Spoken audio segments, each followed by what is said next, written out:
Hey, we're back with another episode of What's Tea with Tyra. And so for today's episode, it's called Act Like You Know. Act Like You Know. All right, so we about to get into it. So I am in John chapter 15, verse 22, and it reads, If I had not come and spoken to them, they would not be guilty of sin, but now they have no excuse for their sin. So let's see. Once you know, you can't unknow. So Jesus is essentially saying, I told them. So now they know. So now they're going to be held accountable for this information. And that applies to the Bible as a whole, to God's word. Like once you know God's word, once you know his statutes, once you know his laws, once you know what to do and what not to do, congratulations, you are now officially held accountable.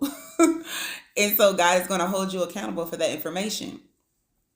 And so I think people try to justify their reasoning like, maybe I didn't understand it this way, or I didn't understand it how God maybe broke it down in this way, but like you knew the word. Don't act like you ain't know the word. And God knows your heart. Like he knows what you're gonna do before you do it. So you can't play with God. He know.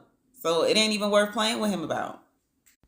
And also, some people think that if they purposely avoid certain information, like say you in the Bible and you start to read something, or you watching a sermon and they start talking about something perhaps that you still living in that you didn't necessarily know is a sin, and if you keep listening, like, oh shoot, it's like, let me go in and turn, let me cut that video off, let me stop reading.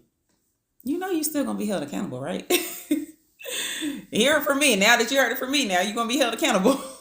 But no, seriously, like you trying to dodge God's word, you're still gonna be held accountable because you had the opportunity to be, brought into this information, and you actively decided, I'm gonna close the book. I'm gonna turn off that video. I'm gonna stop listening to this sermon. Whatever the case may be, you're still gonna be held accountable. So once you know, you can't unknow. So the Lord is saying here, I'm gonna bring it back. I've now spoken to them. And if I didn't, they wouldn't be guilty of this sin. But now that you know, you will be found guilty for this sin. Whatever that sin may be, whatever that word is that the Lord has let you know, whatever word you have read in the Bible, once you know what's wrong, you're held accountable for doing it after that point. And I think we just need to be more cognizant of what we're doing and understanding if it ain't God's word, if it ain't lining up with God, we need to go ahead and step back from it. And it's easy to say, and it's definitely harder to implement. But once you start to do it, it starts to flow. And I can speak from experience. And so that's what's tea for today. So as always, be grateful, thankful, humble, and blessed. And I will see you guys next time.